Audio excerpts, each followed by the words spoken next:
Breaking news at that cave site in Thailand where new hope and fear punctuate an exhaustive rescue effort. Today will be the first day in weeks that some of the boys rescued will be reunited with their parents. But the world's attention still focused on those who remain trapped. And now another storm closing in. ABC's Matt Gutman is there with the latest.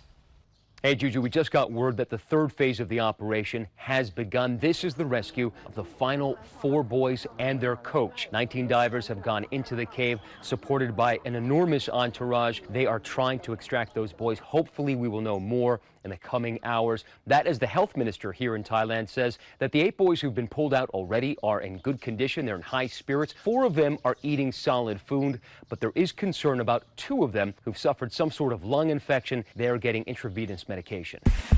First, the search. Now, the rescue.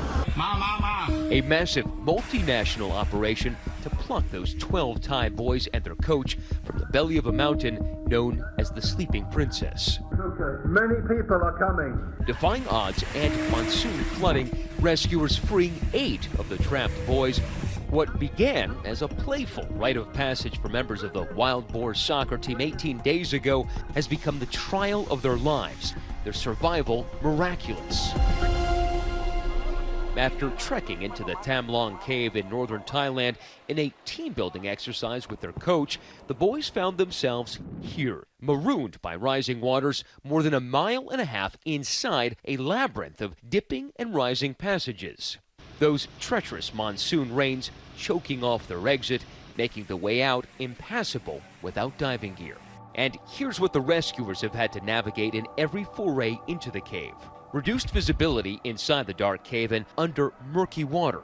A current so strong it's ripped the masks right off of divers' faces. Narrow passages, some as tight as 15 inches, and cave walls as sharp as broken glass. Some of these passageways are so narrow, you kind of just have to scoot on your butt or crawl to get through. Imagine doing this underwater. For the rescuers who are physically hauling the boys through the cave, it's exhausting work. And for the boys who've had little or no swimming experience, let alone cave diving experience, it's a monumentally difficult task, one they've got to undertake in their weakened and malnourished state. What's remarkable is that you're crouching the whole time, and you get tired very, very quickly because you're basically in a constant squat like this, just trying to make through here. So imagine doing it. I've got a backpack with a couple pounds on it, but imagine doing it with 50, 60, 70 pounds of scuba gear. No wonder those rescue divers are completely exhausted.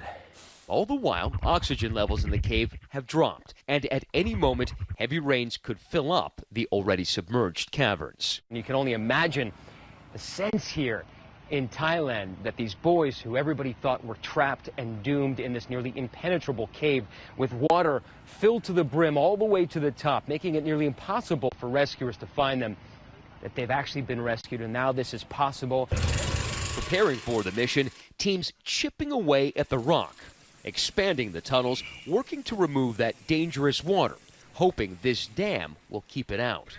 They must move quickly to evacuate the remaining players and their coach. With time and elements working against them, rescuers took 11 hours getting the first 4 freed on Sunday. 4 more came out on Monday, more quickly than the first group. If you wonder why they can't pull everybody out at once, it's because the support team is so huge, about 100 divers, that they are going through all of their stockpiled oxygen tanks. Plus, it is so arduous that they need those divers to get a rest. The entire effort, a carefully calibrated human relay guideline set up spanning the expanse of the cave all the way back to the kids and their coach. Moving as a cohesive unit, the divers implemented a buddy system to escort each of the boys out.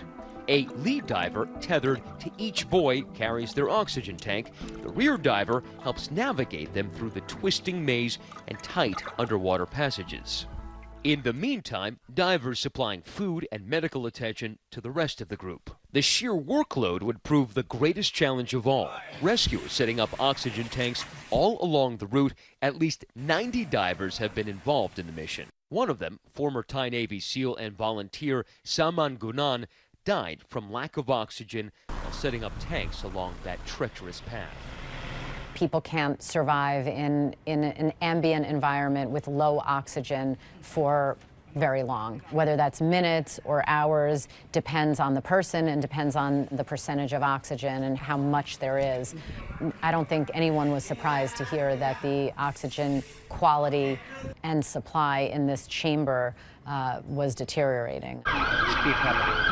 Once outside the cave, they were first checked at a field hospital.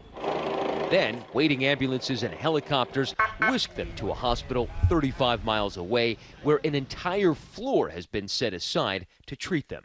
They have pretty good medical care there, and one of the biggest indications of that was the way in which they prepared their hospital for these patients. It reflected a pretty sophisticated degree of planning and anticipation for a variety of medical and clinical scenarios. All 8 rescued boys have reportedly been quarantined out of concern for possible infection. People who work in infection control always like to quarantine people until they have a full understanding of not only what's going on with the patient, but what's going on with the people who are interacting with that patient. But again, in all likelihood, their medical condition, infectious-wise, is nothing that their family needs to be worried about. I think that the medical team there is just trying to be overly cautious, and that makes sense. Fortunately, they had water that was seeping into the cave so that they were able to stay hydrated to a certain degree, but they were suffering from acute malnutrition. The boys are reportedly conscious, in good physical condition, and eating soft foods and rice soup, but their ordeal may have other lasting effects. They'll be hypervigilant, they may have nightmares, they may be fearful, they may regress a bit in their behavior. Some of them may actually get a little bit depressed. They'll avoid certain circumstances they probably won't like enclosed spaces, and they'll need support through that. Hopefully in the long term, they'll also come away with new strengths that they never had before. You can expect that some or all of these boys will be much better in a crisis. They'll be resilient. They'll have a new outlook on life that will be remarkable and hopefully very positive. One of the survivors turned 16 during his time in the cave. His uncle tells us the family had gotten him a birthday cake, and they hope to celebrate when the entire team is safe. The community that has hoped for a miracle for 18 days now has almost all their prayers answered. And the group of boys and their rescuers, the very picture of team spirit. For Nightline, I'm Matt Gutman in Mae Sai, Thailand. Our thanks to Matt and the entire team, and tune in tomorrow to 2020 for a special on the Thailand cave rescue. Hi everyone, George Stephanopoulos here. Thanks for checking out the ABC News YouTube channel. If you'd like to get more videos, show highlights, and watch live event coverage, click on the right over here to subscribe to our channel, and don't forget to download the ABC News app for breaking news alerts. Thanks for watching.